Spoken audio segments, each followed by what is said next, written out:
Bueno, muy buenas tardes. Hoy le doy gracias principalmente al comité organizador de estas jornadas, básicamente por la invitación la cual me están haciendo. Y vamos a discernir acerca de un tema bastante, digamos, importante y muy relevante en el gremio de médico veterinario, como lo es el manejo del dolor agudo postoperatorio, en el postoperatorio, bien, fundamentalmente en pequeños animales. Realmente estoy dando muchísimas gracias a todas las personas involucradas en este telecongreso y bueno, vamos a empezar a discernir acerca de este tópico. Vamos a iniciar con denominar o conceptualizar la definición de dolor. Se habla de que es una experiencia sensorial y emocional desagradable. Fíjense que hay un concepto que es la parte emocional, que está asociada a una lesión tisular, como en el caso de hacer una cirugía, o potencial que pudiera describirse como este daño. Esta definición es muy apegada al concepto de humanos. Cuando vamos a veterinaria, habla de que no necesariamente debe describirse como tal. Entonces, tenemos esa particularidad en veterinaria, al no describirse como tal, debemos nosotros, mediante clínica, mediante herramientas, definir o describir cómo es la sensación.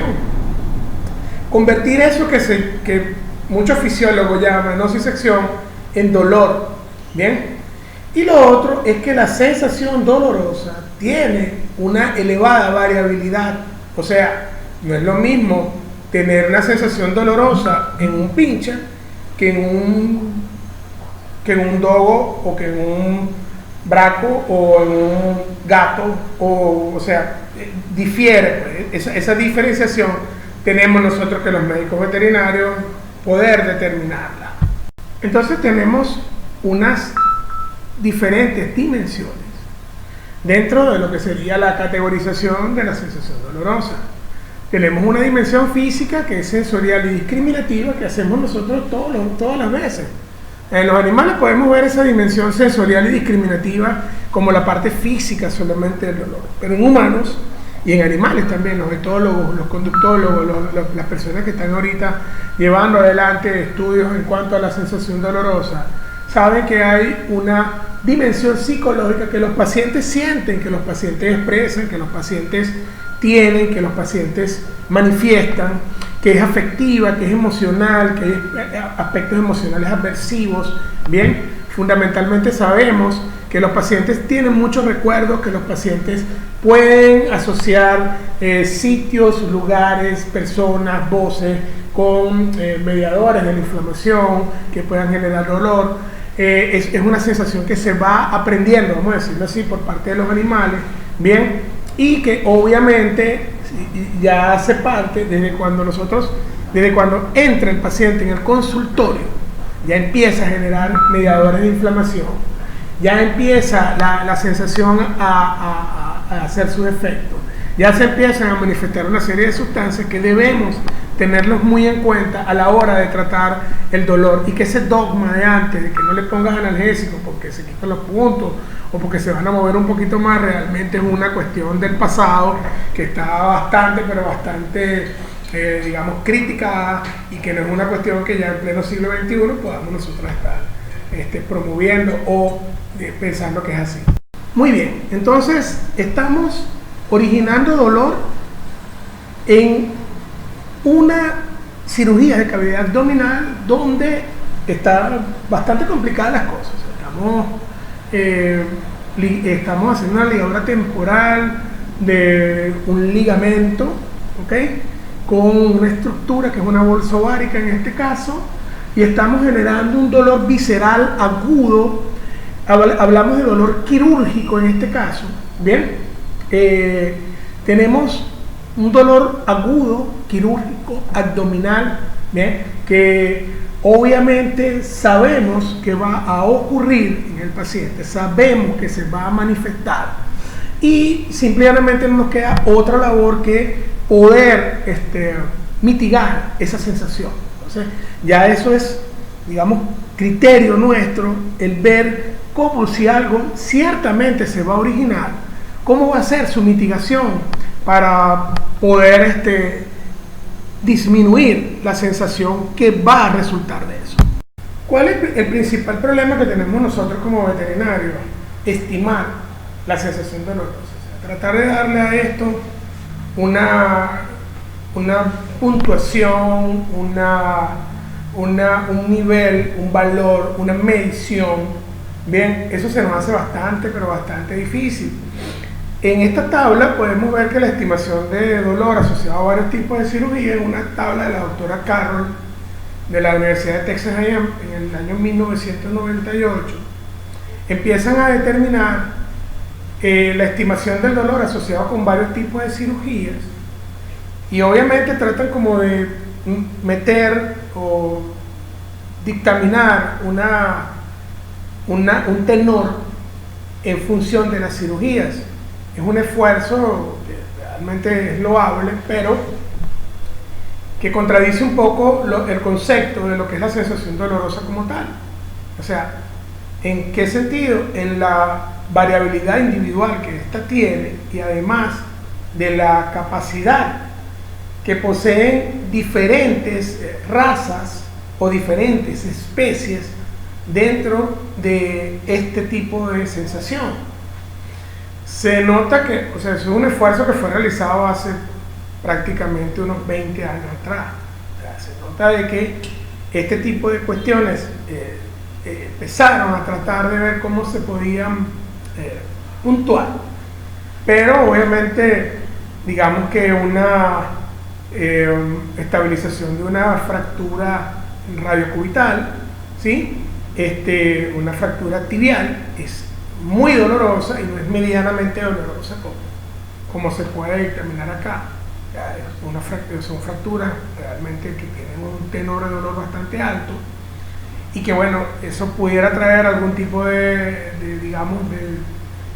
mal accionar o de mala escogencia en la estrategia analgésica, debido a que usted, si se guía por esta tabla, pueden ocasionarse ciertas anormalidades en cuanto a la medicación de este tipo de sensaciones. Entonces, por tanto, aunque se considera una tabla loable, de las primeras que empezó a salir, digamos que al analizar muy bien y todos los descubrimientos que tiene la sensación dolorosa en los últimos años, observamos que fue un primer intento que se trató de hacer en este tipo de medicación. Bueno, observamos que la sensación dolorosa puede ser medida de muchas formas. Entonces, tenemos en este caso, en esta diapositiva, la capacidad que tiene la onda pletismográfica de un oxímetro de pulso para poder decirnos si el asunto duele o no. Entonces, fíjense que hemos pasado de unas tablas en las cuales se podía, digamos que, inferir acerca de la sensación dolorosa a modelos matemáticos que pueden ser bastante cercanos a la realidad, con un instrumento tan común como un oxímetro de pulso. O sea, nadie niega que la sensación dolorosa realmente sea algo pero muy difícil de medir o de tratar de darle una connotación, ¿no? Hay bastantes sistemas, hay varios instrumentos que se pueden o que se han introducido para esto. Fíjense que nosotros en el año 2008 intenté hacer una correlación entre niveles de dolor expresados por una escala luego de pacientes sometidos a OVH con combinaciones analgésicas en multimodales y niveles de cortisol, bien, como una variable que se pudiera asociar de una forma bastante relevante a la sensación dolorosa, y no en las significaciones, como ustedes podrán ver allí, ninguna fue, digamos, buena. No hubo una correlación entre algo que pudiera doler o algo que se demostró que doliera mediante una escala y una sustancia de este tipo como el cortisol. O sea, no conseguimos realmente, y bueno, es difícil, no necesariamente todo lo que duele, en el caso particular de nuestra investigación, generó más niveles de cortisol. Entonces, digamos que a nosotros los veterinarios es un reto poder medir este tipo de sensación en nuestros pacientes. Ahora bien, Coleman, Slimby, básicamente señalan que los animales no son seres linguales. El dolor es definido como la quinta constante vital que debe determinarse posterior a la frecuencia cardíaca, frecuencia respiratoria, temperatura y pulso. Y tenemos un problema, que solamente el 8.1% reportado de los veterinarios en el mundo tienen alguna herramienta para poder medir dolor, lo cual se nos hace mucho más difícil tratar a los pacientes sin tener algún tipo de medición. Entonces empiezan muchas personas a determinar, por ejemplo, expresiones faciales en felino para poder decir que hay dolor. Entonces se toman referentes de humanos como las líneas de base en niños que no expresan el dolor, bien, o sea, que no dicen me duele acá como señala la definición de la ISAP. Y tenemos una evaluación de las características faciales de las caras de los gatos, reportados, indexados, presentados en mundiales como medición de dolor. Entonces, fíjense que ya el asunto de la identificación empieza a evolucionar. Podemos determinar también, o sea, ya se viene estudiando un esfuerzo grande entre etólogos y varias personas acerca de este tipo de variables que se dice, y que bueno, que nos da más alternativas a nosotros los veterinarios para poder cuantificar la sensación dolorosa. Ahora, ha existido un gran esfuerzo desde hace muchísimo tiempo con la aplicación de escalas para cuantificar la sensación dolorosa. Es un método relativamente fácil, aunque es subjetivo, bien, pero está valorado en muchas partes del planeta.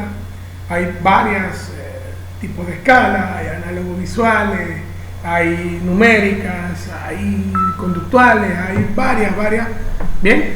Generalmente en perros se manejan varias escalas, bien, como la de Glasgow, como la EVA, como la de la Universidad de Colorado, bien, la Universidad de Melbourne. En gatos hay una muy buena que es la de la Universidad de Botucatu en Brasil, que realmente está valorada y ha sido una escala muy bien llevada y utilizada por muchas personas. Ahora, hay una ecuación o fracción, la llamaría yo, que se llama la fracción de Johnson para el manejo del dolor agudo. Estos investigadores son unos investigadores de Oceanía que plantearon que existen 6 opciones principales para poder tratar el dolor agudo postquirúrgico. ¿Cuáles son esas opciones? Fundamentalmente son opioides, AINES, anestésicos locales, como como primera línea, y hay alfa-2 adrenérgico, ketamina y gabaminérgico. Todos ellos tienen una determinada acción, todos ellos tienen diferentes sitios de acción y todos ellos se pueden utilizar en función de las necesidades que tengamos en nuestros pacientes, sin necesidad de, al hacer bien las cosas, tener interacciones medicamentosas. Básicamente esto lo que nos habla es de que existe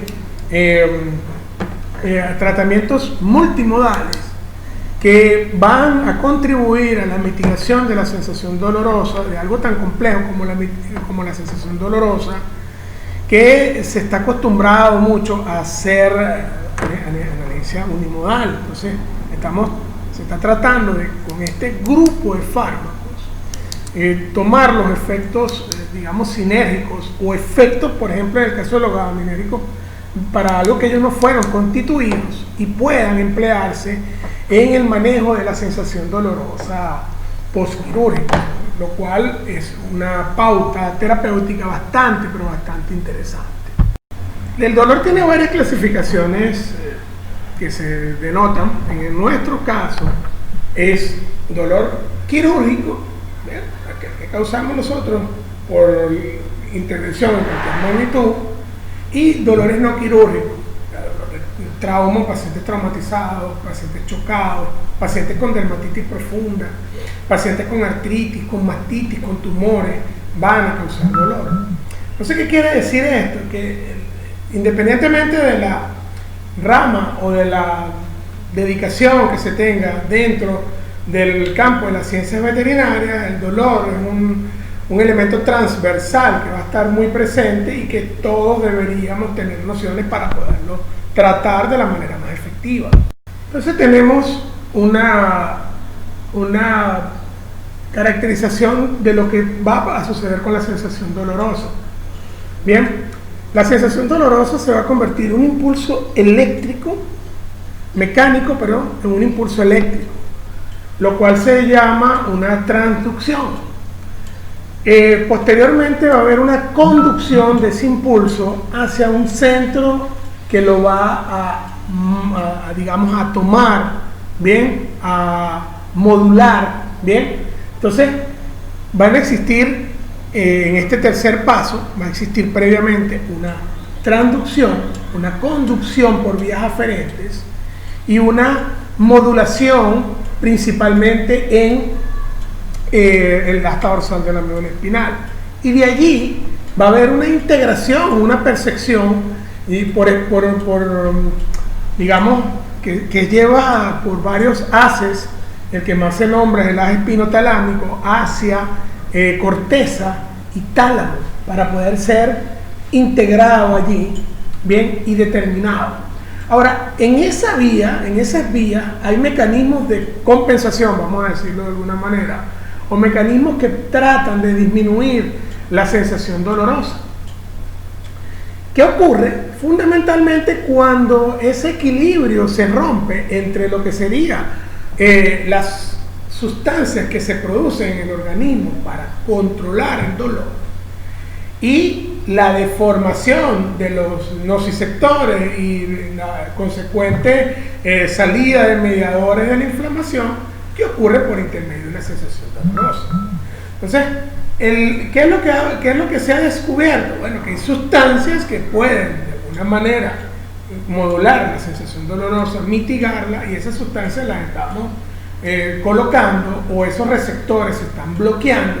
Bien, eso es un trabajo que tiene reciente data, 40, 45 años, desde que descubrieron los primeros receptores, desde que se empezaron a descubrir sustancias, desde que se empezaron digamos, a determinar mediadores y además sustancias que puedan llevar ese impulso. Bien, y lo que se ha tratado de hacer es que si tenemos capacidad de actuar sobre la transducción, sobre la conducción, sobre la modulación, o arriba ya en etapas supraespinales, bien, en la percepción, podemos hacerlo. O sea, no necesariamente tenemos que basar nuestra emergencia en AINES, no necesariamente tenemos que basar nuestra emergencia en opioides, sino que combinando cada una de estas alternativas que tenemos, que van a resultar en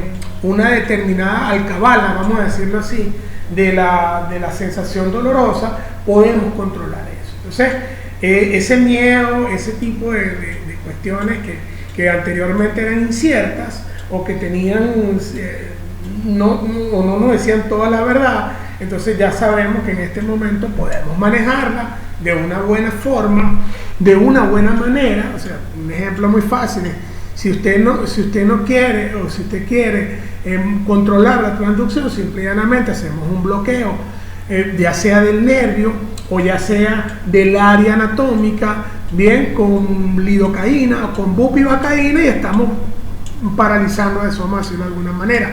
Pero si lo queremos hacer en la modulación, pudiéramos añadir a eso un AINES y pudiéramos añadir un alfa-2 adrenérgico que tiene una capacidad muy parecida a la de los AINES también, y de hecho trabajan básicamente sobre un receptor muy parecido, y podemos controlar la sensación dolorosa, como lo decíamos, con la ecuación de Johnson o con la fracción de Johnson, en diferentes sitios anatómicos, para poder de alguna manera tener un mejor resultado sobre el manejo de este tipo de sensación, que de realizarlo con un solo analgésico o con una sola herramienta terapéutica muy probablemente sea mucho más difícil.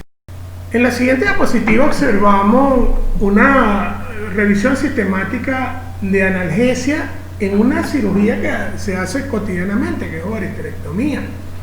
Es un trabajo que fue llevado por una universidad africana muy interesante del año 2018, donde se hicieron revisiones exhaustivas a muchos artículos que estaban indexados. Bien, y obviamente eso deja una serie de datos que son interesantísimos, pero interesantísimos saber y manejar en este tipo de terapéutica, pues. Se observa que los tratamientos unimodales, como generalmente se lleva a cabo en esta cirugía, fueron un 83.9% del total de la revisión del trabajo, mientras que los tratamientos multimodales fueron apenas del 16.1%. Se utilizaron opioides en el 39% de los casos. Los opioides son muy controlados en todo el mundo, ¿no? El punto es que se incluye el tramadol. El tramadol hace 10 años se tenía como un opioide sintético. En este tiempo no se considera un opioide.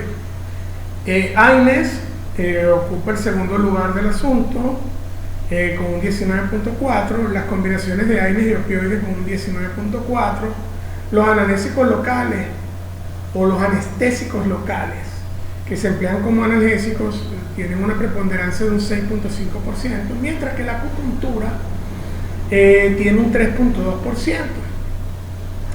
Ahora, se maneja la hipótesis de que si va a doler coloca el analgésico, porque en el preoperatorio hay un 64.5% del empleo de analgésicos o de estrategias analgésicas. En el postoperatorio hay un 22.6% y en el transoperatorio hay un 22.6% aproximadamente del empleo de las diferentes estrategias analgésicas, ¿no? Entonces, eso digamos que nos habla a grosso modo y con bastante exactitud acerca de cómo se están empleando en este momento las diferentes estrategias, vamos a decirlo de esa manera. Antes se entendía como protocolos analgésicos para una cirugía tan común como lo es la ovariohisterectomía. Cuando observamos cómo fue el comportamiento de la sensación dolorosa en pacientes a los cuales se les realizó VH, donde se trató con butorfanol ketoprofeno, butorfanol fluniximab y butorfanol meloxicam, vemos que al ser medidos con una escala de EVA en el eje de las Y, bien, y en diferentes tiempos en el eje de las X, vemos que el tenor de dolor inicial fue muy alto, y eso se debe fundamentalmente a que la acción del butorfanol no es muy larga. La acción del butorfanol es aproximadamente entre 1 a 2 horas. El butorfanol se colocó preoperatoriamente mientras se realizaba el rasurado, mientras se realizaba la intervención y mientras se medía una hora después por su intubación. Los niveles de dolor fueron considerablemente altos. Posteriormente, con la ayuda de AINES, bien, o parcialmente selectivos o no selectivos, observamos que hay ciertas conductas que se estuvieron expresando en todo el trayecto de la medicina. Ahora, un trabajo realizado en el año 2008 por Perafán y mi persona, valoramos el efecto de lo que se llama un triple goteo. Eso fue en el 2008. Bien, y valoramos el efecto de la administración transquirúrgica de morfina, lidocaína y ketamina, MLK, en pacientes sometidos a cirugía de cavidad abdominal, de ovaresterectomía, de resección anastomosa intestinal y de esplenectomía, contra pacientes que solamente se le colocaba ketoprofeno, bien, como vamos a decir, como un control, y observamos en mediciones de escalas diferencias, o pudimos determinar diferencias estadísticamente significativas para el manejo de la sensación dolorosa al emplear esto. En esa oportunidad se emplearon 10 miligramos de morfina, 120 miligramos de lidocaína y 30 miligramos de ketamina, colocadas a una tasa de infusión de 4 ml por kilo por hora en pacientes que fueron sometidos a cirugía de cavidad abdominal. Ya las colocamos, fueron hechos por cirujanos bastante inexpertos, y bueno, podemos ver que el efecto es bastante bueno en cuanto a la mitigación del dolor con este tipo de combinación multianalgésica. Cuando probamos dos fármacos opioides de diferentes, vamos a decir así, de diferentes mecanismos de acción, como el remifentanilo, que es unas 700 veces más poderosa que la morfina, bien, y morfina, observamos que cuando se colocó remifentanilo transoperatorio, el cual es liposoluble, bien, tuvo un accionar bastante efectivo en mitigar la sensación dolorosa, y posterior a la extubación se colocó morfina bajo las dosis estandarizadas para perros. Obtuvimos dentro de la escala visual análoga y dentro de la escala de la Universidad de Colorado resultados excelentes, o sea, con dolor muy leve, dolor leve a moderado, dolor muy leve para lo que explica la escala, al emplear estas dos herramientas terapéuticas que se tienen. Y esto lo traigo a colación porque los opioides, el efecto al cual nosotros le tenemos más miedo, vamos a decirlo de alguna manera, es la depresión respiratoria, pero un opioide bien llevado, manejado con un buen criterio, con un criterio médico veterinario, con un criterio técnico, donde el paciente sea titulado por su condición, bien, aunque estos pacientes obviamente fueron ASA 1, nos van a dar evidentemente muy buenos resultados. O sea, ese mito que existía antes del empleo de estas drogas con la supuesta depresión respiratoria o la posible activación de receptores kappa todo el tiempo, no lo es así, y tenemos evidentemente muy buenos resultados cuando los pacientes son tratados con estos dos fármacos analgésicos. El detalle en esta diapositiva nos habla acerca de algo que es muy interesante, y eso interesante es porque en el año 2018 realizamos un estudio comparativo donde evaluamos la administración de una combinación que se llama combinación de triple goteo o MLK. En este caso fue MLK.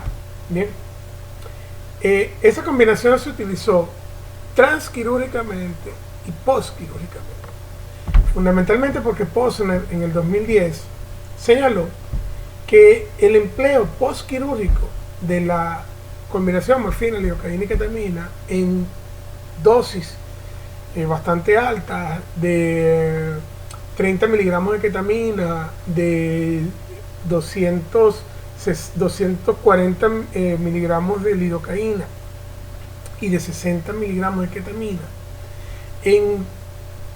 en tasa de infusión de 1 ml por kilo por hora y de 2 ml por kilo por hora eran superiores a las que indicábamos en el primer trabajo de Perafán, que lo comentamos hace poco, donde se utilizaba transquirúrgicamente. En esta gráfica pueden ver que las mediciones, empleando la misma escala, son muy bajas cuando colocamos el MLK de manera transoperatoria. La sensación dolorosa hay que combatirla, hay que atacarla en su generación. Hay que esperar que se instaure, que el mensaje allá arriba, al centro mayor de integración, se establezca, porque de ser así va a ser mucho más difícil nosotros poder controlar la sensación dolorosa. Entonces no basta solamente con el tipo de analgesia o de la estrategia analgésica, sino que en el momento que se deba colocar la estrategia analgésica, en el caso del dolor agudo, se debe medir muy bien cuándo se va a realizar esta labor. Y eso, bueno, lo podemos ver acá reportado científicamente. Como hablamos en la diapositiva anterior, hay momentos y hay formas de cómo actuar sobre la sensación dolorosa. En el caso particular de esta investigación, bien, fundamentalmente lo que hicimos fue colocar bupivacaína, bien, que es un anestésico local, en la cavidad abdominal mediante instilación en el momento previo al cierre de la herida. Esto obviamente actúa sobre la transducción y sobre la conducción de la sensación dolorosa. Como se emplea bupivacaína, esa acción va a estar más o menos entre unas 6 a 9 horas mitigando dolor. Se habían hecho ensayos con bupivacaína solamente en la Universidad Francisco de Miranda, pero quisimos integrar dos estrategias, ¿bien? O sea, que hacen una multimodalidad. En una se coloca la bupivacaína y se complementa con un triple goteo de fentanilo, lidocaína y ketamina vía endovenosa. O sea que a la instilación in situ se le añade un elemento muy poderoso, como es el accionar sinérgico de 3 analgésicos tan potentes.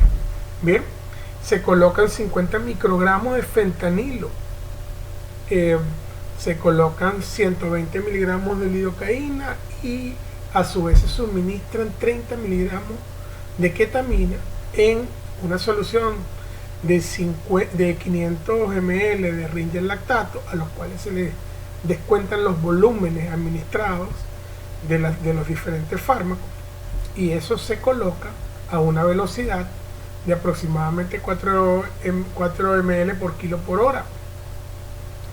Obviamente nos dieron resultados extraordinarios al ser comparados con otras terapéuticas analgésicas. Bueno, en este caso, dentro de la escala EVA es una caracterización sin dolor evidente. Entonces, se pueden lograr muchísimas cosas. Nosotros pudiésemos lograr muchas cosas dependiendo de los recursos que tengamos, pero sabiéndolo emplear. O sea, el asunto de esto es cada vez más capacitarse, cada vez formarse y saber que científicamente hay literatura que pruebe esta cuestión. O sea, el concepto de medicina basada en la evidencia es lo que priva en este momento para poder realizar medicina. Muy bien, vamos a tomar un punto que es, digamos, álgido en nuestra manera de tratar el dolor, y es un fármaco sobre el cual se tenían ciertos conceptos, había muchísimas esperanzas, y nosotros en medicina veterinaria siempre buscamos como la panacea de las cosas, y me refiero al tramadol. El tramadol ya no tiene la categorización que antes se le daba. Antes se trataba como un opioide sintético, en este caso, y como un analgésico. En este caso se trata de un antihiperalgésico. O sea, la categorización se reduce al punto de que en perros se tiene solamente como para dolor leve o muy leve, y antes se tenía como para tratar dolor crónico asociado a cáncer, este tipo de cosas. Realmente el tramadol ha sido objeto de un abuso porque esa característica de ser un opioide sintético nos abolía la capacidad de causar depresión respiratoria, y entonces por eso era que se empleaba el tramadol, como en su momento se llegó a emplear el butorfanol porque era un agonista antagonista que digamos que de alguna manera digamos que podía atenuar esa capacidad de darnos ese grave problema que era depresión respiratoria. En el caso del tramadol se empieza a usar hace más o menos como unos 15 años con bastante fuerza. El tramal, que era de uso humano, se va hacia, o se dirige hacia caninos y felinos. En nuestras investigaciones, particularmente en el caso de los caninos, nunca nos dio buenas capacidades de mitigar dolor. En el caso de los felinos fue efectivo para dolor de OVH, bien, fundamentalmente, y OVH lateral. ¿Okay? Mire, realmente ese gran problema con el metabolito y con la biodisponibilidad, o sea, con el desmetiltramadol, bien, y con la biodisponibilidad, que en el perro más o menos un 60%, le da dos grandes características para que su empleo en la especie canina sea muy eficiente. Y hay colegas que utilizan solamente como única opción el tramadol, inclusive en dolores postoperatorios ortopédicos se utiliza solamente tramadol. Este tipo de fármaco, o este fármaco en particular, no es lo que se decía, tampoco hace eso, está comprobado con medicina basada en la evidencia, y realmente si quisiera que se llevaran algo de acá es nunca utilizar tramadol solo, tampoco la combinación de tramadol dentro de un triple goteo, o sea, como hacíamos referencia antes a morfina, lidocaína y ketamina, podemos hacer la inferencia, vamos a decirlo así, al TLK, que sería el tramadol, lidocaína y ketamina, pero esa combinación realmente no mitiga el dolor. Y acerca de eso hay bastante bibliografía escrita, hay algunos efectos interesantes que tiene el tramadol, pero no hacen que en la especie particularmente canina pueda tener la relevancia con la cual empezó este fármaco hace 15 años atrás. En la especie felina, para dolores moderados, de moderados a severos, dentro de una categorización como lo tiene la escala de la Universidad de Colorado, de la Universidad de Glasgow, es posible todavía utilizar tramadol. Ahora bien, si hay algo que ha sido durante muchísimo tiempo parte fundamental dentro de nuestro andamiaje para poder realizar analgesia, han sido los antiinflamatorios no esteroideos. Los antiinflamatorios no esteroideos han pasado, digamos, por diversos procesos, en los cuales empezaron con los más básicos como la aspirina, hasta analgésicos muy evolucionados como los COX-2 selectivos. Bien, en el caso de medicina veterinaria está el Previcox, está el Firecoxib, hay varios que de este tipo Coxib que son efectivos. Bien, el problema es que en nuestro país no es menester diario este tipo de fármacos. Ahora bien, yo no voy a hacer mucha referencia acá a fármacos que conocemos mucho, que en la práctica diaria están incluidos dentro del manejo del dolor. Por ejemplo, es muy pero muy útil el empleo de meloxicam en gatos, pero en los últimos trabajos y en los últimos congresos se puede hablar, por ejemplo, de la administración de cosas que pensábamos que no se podían poner nunca en gatos, como flunixin meglumine, que se pueden, está demostrado que se pueden colocar, obviamente con las restricciones que tengan. Entonces, hablamos de una amplia variedad que tenemos dentro del arsenal para realizar analgesia en medicina veterinaria. Generalmente ellos son ácidos débiles y bueno, todos sabemos, hemos escuchado en alguna oportunidad de el empleo de ketoprofeno, de carprofeno, bien, de varios analgésicos de este tipo, pero cada vez el asunto se vuelve obviamente más duro. ¿Por qué? Por fundamentalmente los efectos colaterales que ellos traen.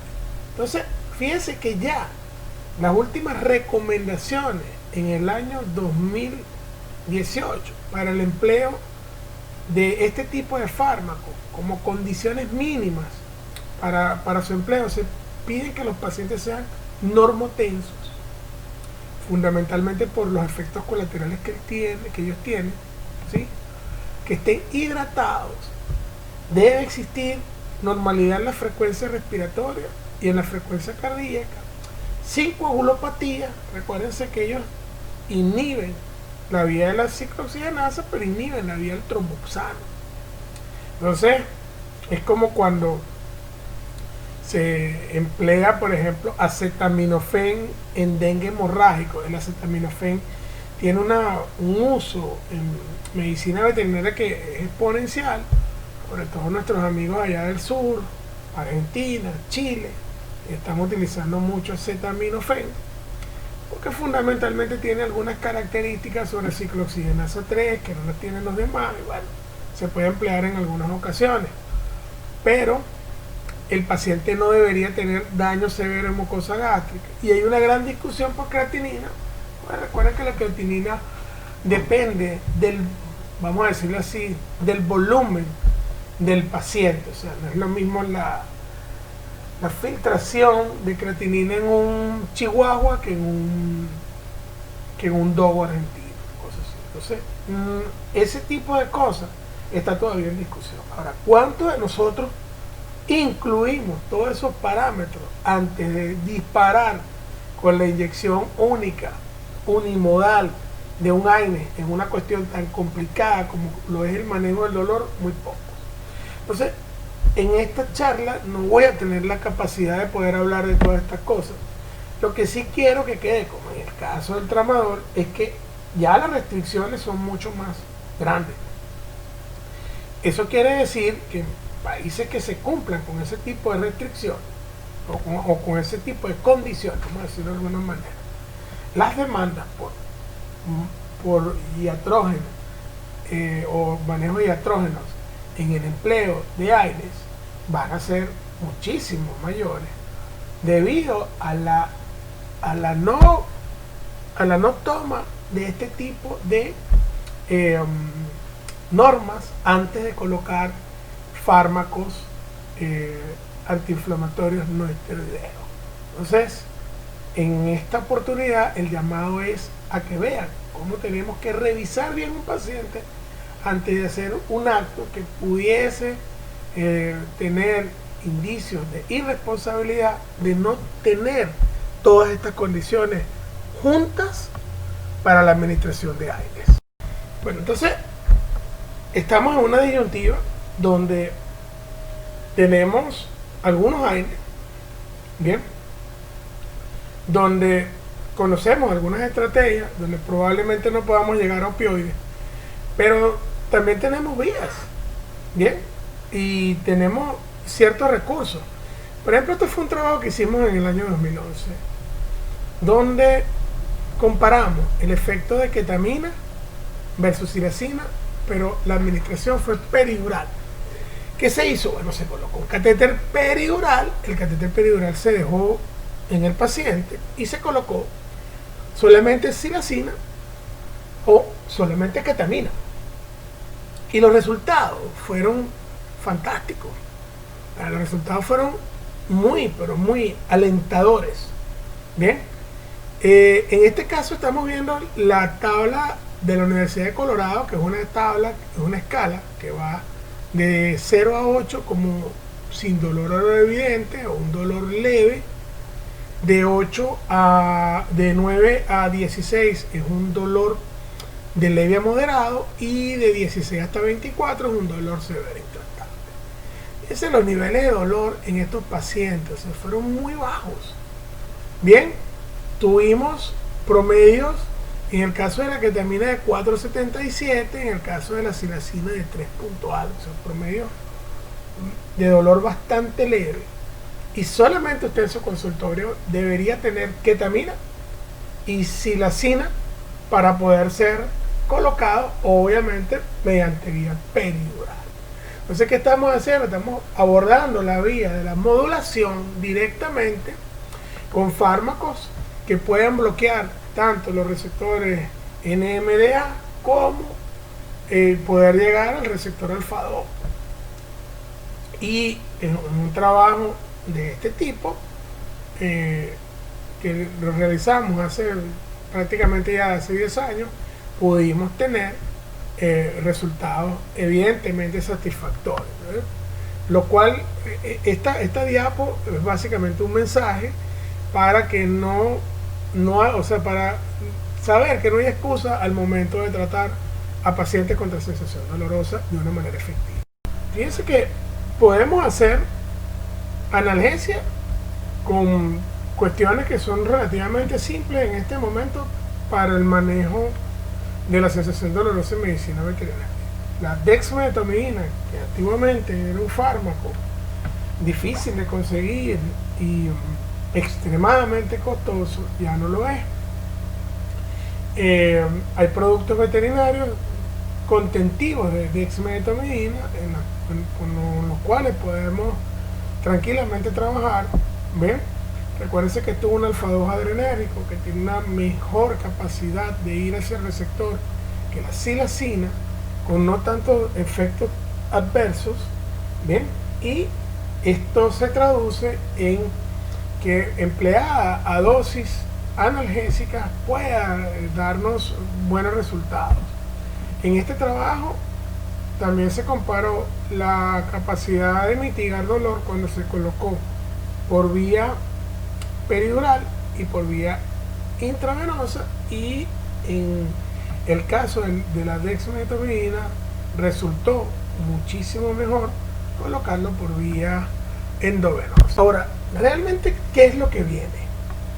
Lo que viene van a ser una serie de fármacos, de estrategias, de técnicas que van en función de ser relativamente específicos, sin tantos efectos colaterales, o tratando de mitigar el dolor de la forma más efectiva, sin los efectos adversos, o sin los efectos, o con la mejor eficiencia que se pueda tener sobre él.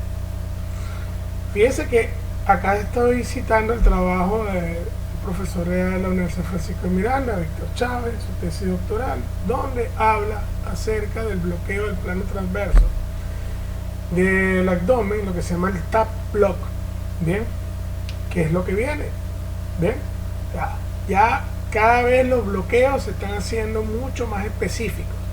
Se va hacia un determinado nervio, ese nervio se reconoce, bien, y posteriormente se bloquea esa área. O sea, la analgesia que quieren implementar ahora las personas es que no se inmiscuya todo el organismo, que no sea tan sistémica, pero en todo caso que sea todo lo contrario, pues, o sea, que sea lo más específica posible. Y obviamente eso va a traer una revolución, que es lo que está ocurriendo ahorita en medicina veterinaria. Ya hay protocolos para anestesiar, para bloquear, para estimular una serie de nervios que van a tener un efecto sobre una región determinada anatómica, con lo cual se pueden hacer mejores procedimientos más inocuos, procedimientos con menos problemas de tipo colateral, y para eso, o sea, eso es lo que trae ahora la medicina. Terminando nuestra charla y observando algunas cositas por ahí acerca de qué viene, qué es lo que hay, o qué es lo que está, digamos, saliendo al mercado desde hace cierto tiempo, revisamos este paper del Veterinary Journal donde se habla del arte de la analgesia, y hay algunas recientes. Este paper es del 2018, se habla de algunos recientes descubrimientos dentro de la analgesia en veterinaria. El tapentadol es una alternativa para el manejo del dolor agudo que viene dando de qué hablar, y en los próximos años vamos a tener mucho material acerca de él. La presentación que más se reconoce es Palexia, es una presentación de uso humano.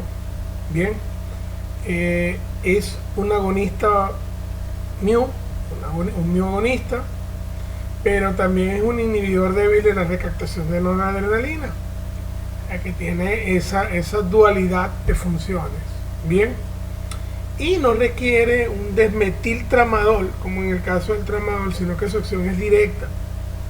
Entonces, obviamente es mucho más potente que el tramadol, tiene menos efectos colaterales que el mismo, sí se puede considerar como un opioide sintético.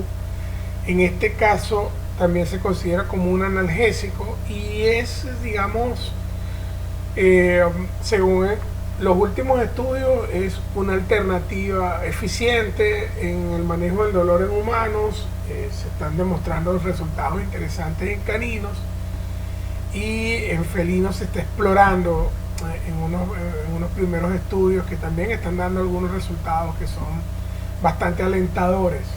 Entonces vamos a tomar en consideración el tapentadol cuando lo tengamos, digamos, a disposición para revisar, para poder determinar muchas de las cosas de las cuales él promete, pues. Entonces este fármaco viene. Ahora, en este caso traigo a colación este fármaco no porque sea exactamente para dolor agudo, sino que le va a dar un vuelco a la forma de cómo los AINES van a empezar a actuar, ¿sí? El gapipram es un inhibidor bien selectivo del receptor de prostaglandina. No inhibe la ciclooxigenasa, sino que, o sea, en el caso de la mayoría de los AINES, la inhibición de la ciclooxigenasa inhibe esta producción de prostaglandina. Bien, en este caso no, en este caso es un antagonista selectivo del receptor de prostaglandina. O sea, que los efectos colaterales que tienen la gran mayoría de estos fármacos no se van a experimentar cuando salgan productos similares o mejorados que el gapipram. Ya el gapipram tiene una licencia en Estados Unidos para tratamiento de osteoartritis en caninos. Bien, fundamentalmente por la manera de cómo actúa este tipo de fármaco. Entonces, por supuesto que lo que viene va a ser una revolución en los AINES, bien, apuntalados por fármacos de este tipo, bien, que no son inhibidores selectivos, no, sino que son, básicamente van hacia un antagonismo selectivo del receptor de prostaglandinas E2, lo cual los hace muchísimo más polivalentes, menos dañinos, y optimizan un fármaco de esta categoría. Ahora bien, tenemos muchísimas razones para empezar a confiar en que el desarrollo de cannabis medicinal le va a dar un vuelco total al manejo del dolor en animales domésticos, principalmente en pequeños animales. Esto, quienes lo estudian, quienes lo presentan, que no ha sido mi caso, todavía no he tenido la oportunidad de hacerlo, lo presentan como un árbol o como una planta ancestral que ha tenido toda la vida la capacidad de poder mitigar muchas cosas. Su empleo fundamentalmente fue devenido por el tratamiento de convulsiones. Hay muchos estudios acerca de ese tipo de tratamiento. Observo con detenimiento que los colombianos tienen, o las personas colombianas que se dedican a esto, tienen muchísimos estudios, tienen datos bastante relevantes. Tuve la oportunidad de ir en Lima a una charla de uno de los principales propulsores de este tipo de medicamentos. En México también tuve la experiencia de poder trabajar con el medicamento y realmente los resultados, obviamente no los puedo decir, no puedo afirmar todo lo alentador que yo los veo, porque no tengo un diseño experimental científico como les he venido presentando a ustedes acá en los últimos, en estas diapos. Bien, no tengo un diseño experimental y en muchas oportunidades realizado por el equipo de investigación del Hospital Veterinario Guillermo Carrillo, donde pudiera decir eso. Pero realmente, hasta donde voy leyendo y lo que voy entendiendo, son resultados que son bastante, pero bastante buenos. El uso de este tipo de herramientas medicinales como el cannabis es algo que ha sido probado y que está siendo objeto de estudio en animales domésticos con tremendos resultados. Digamos que esto antes era un tabú hablarlo, pero la realidad es otra. La realidad es que este tipo de aceites, donde de alguna forma controlan y establecen equilibrio en cuanto a todos aquellos alcaloides que puede tener este tipo de planta, y hacen una combinación o una mezcla interesante de este tipo de sustancias que hacen que el cannabis tenga una preponderancia en este momento. Realmente va a ser una herramienta de muchísima utilidad para el manejo de la sensación dolorosa aguda y crónica. Esta diapositiva en blanco es para hacer algunas aclaratorias y algunos agradecimientos. En primer lugar, voy a agradecer a dos personas que me guiaron muchísimo en mis inicios para investigar acerca de cómo es mitigar la sensación dolorosa en pacientes. Entonces, yo le debo agradecer muchísimo a dos personas. Una es el doctor Guillermo Carrillo, que ya no está por acá en este plano con nosotros, y el otro es el doctor Nelson Daló. Realmente, cuando inicié mi posgrado allá en Barquisimeto, por el año 2004, fue un mentor de muchísima ayuda en entender esto de la sensación dolorosa. Tenemos que entender que el cambio en la concepción del manejo de esta sensación ha sido algo que ha revolucionado la medicina veterinaria en los últimos 20 años. La capacidad de mitigar el sufrimiento. ¿Sí? El dolor es prácticamente inevitable eliminarlo, pero cuando el paciente entra en el plano del sufrimiento, ya es otro nivel y es otra la estrategia que se debe tomar en consideración.